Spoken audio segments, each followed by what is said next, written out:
Friends, good morning. This is Tulasi. Welcome to Tulasi vibes. ఈరోజు సోమవారాల పూజ చేసుకుంటున్నాను కదండి. 16 సోమవారాల్లో 5వ వారం పూజ అన్నమాట. దానికి కావలసిన గోధుమ నూక ప్రసాదాన్ని పూజ కోసం రెడీ చేసుకుంటున్నాను. ముందు మనకి ప్రసాదం అది రెడీ అయిపోయిందంటే మిగతా పనులన్నీ చూసుకోవచ్చు.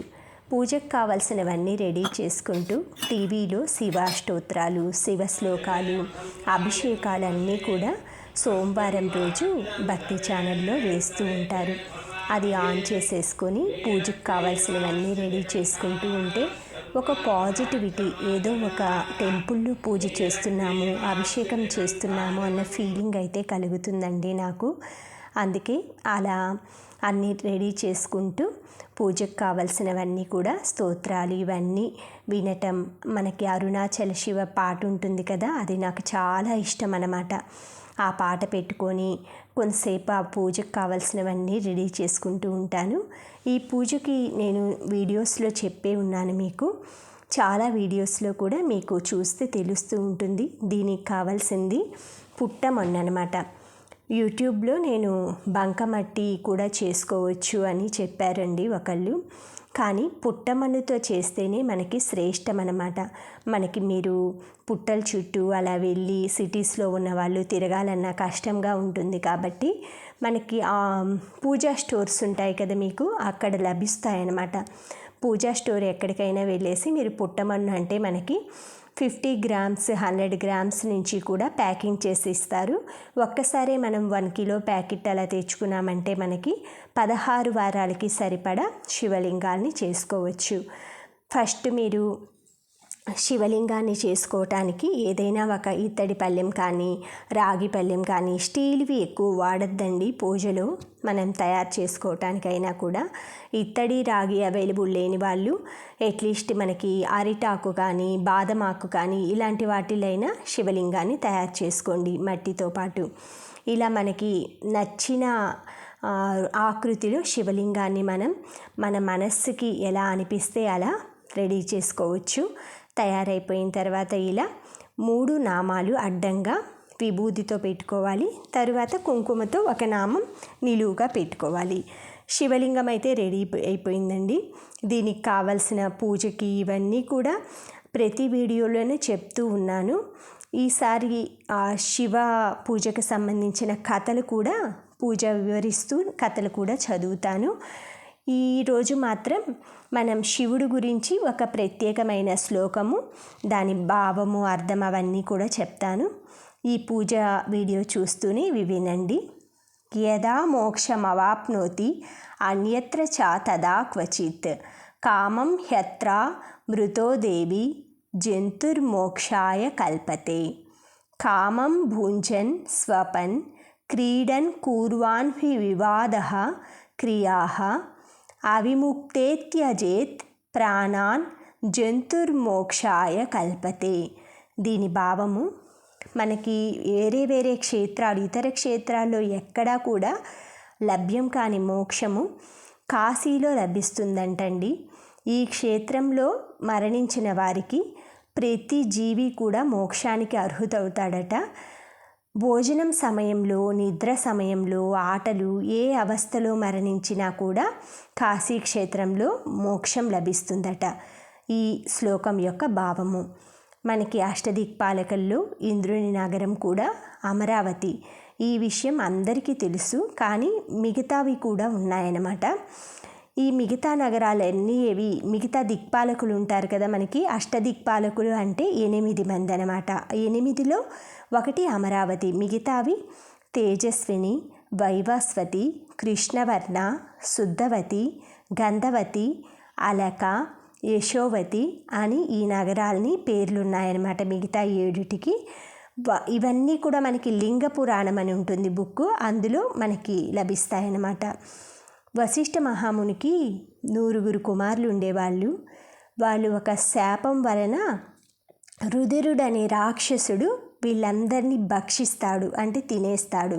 ఈ దుర్వార్తని విన్న అరుంధతి వశిష్ఠులు పుత్రశోకం భరించలేకపోయి 9 పుత్రులు ఒకసారి మృత్యువు పాలవటంతో వంశం మొత్తం నాశనమైపోయిందని ఎంతో బాధకు గురయ్యి ఆ దంపతులు ఆత్మహత్యకి పాల్పడిపోయి కొండ మీద నుంచి దూకుతారనమాట. అప్పుడు భూదేవి వాళ్ళని రక్షిస్తుంది.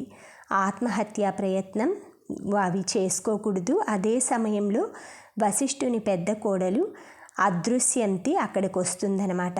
మహాశయ, నా గర్భంలో పెరుగుతున్న మీ మనవడి కోసమైనా మీరు బతకాలి అని నాకు ధైర్యం చెప్పాల్సిన మీరు ఇలా చేయడం సరికాదు అనేసి ప్రార్థిస్తుంది.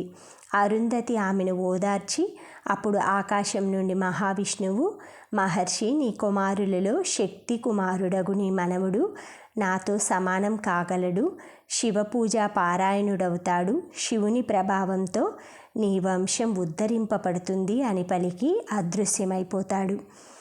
ఈ విధంగా ఏదైనా సరే మనకి ఎంత కష్ట సమయంలోనైనా సరే అండి, ఆ శివుడు ఆజ్ఞ లేనిది ఏది జరగదనమాట. ఏది జరిగినా ఆ శివాజ్ఞతోటే జరుగుతుంది. ఏ పని మొదలవ్వాలన్నా మనకి ఆ శివుడి కుమారుడైన వినాయకుడు ఆటంకాలన్నీ తొలగించి ఆ పనికి విఘ్నాలన్నీ తొలగిస్తే ఆ పని ప్రారంభమవుతుంది.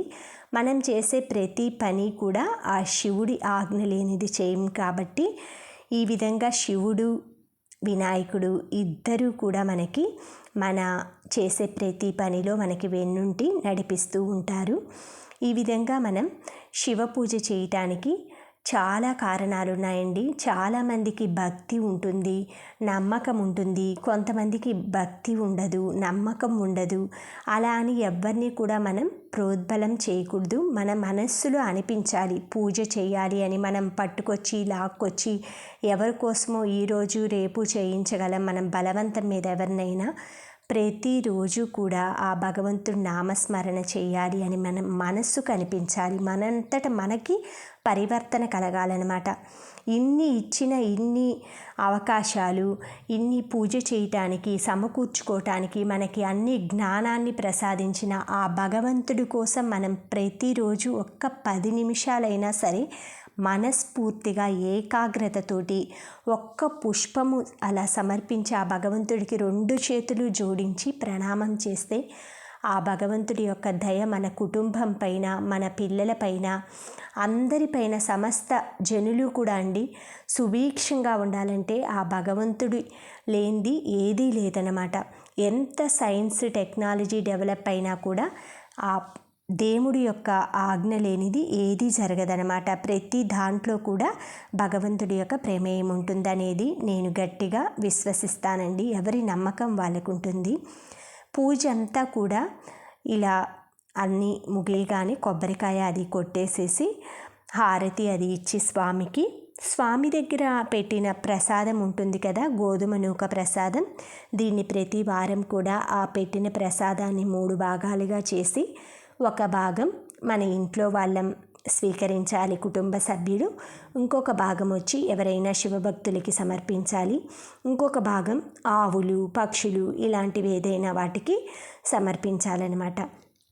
దానికోసంగా ఈ గోధుమ నూక ప్రసాదాన్ని ఒక భాగాన్ని తీసుకొని, ఆవులు మాకు దగ్గరలోనే ఉంటాయండి. పూజ అంతా అయిపోగానే మనశ్శాంతిగా పూజ అయితే చేసుకున్నానండి. ఆ ప్రసాదాన్ని గోవుల దగ్గరికి తీసుకొని వెళ్తాను. గోవులంతా కూడా షెడ్ అంతా చూశాను, అక్కడ లేవన్నమాట, చెట్లు కింద ఉన్నాయి. వెళ్ళేసి వాటికి ప్రసాదం తినిపించేసి దగ్గరలో టెంపుల్ ఉందన్నమాట, అక్కడికి వెళ్ళేసి దర్శనం చేసుకొని ఇంటికైతే వెళ్ళానండి. That's all friends.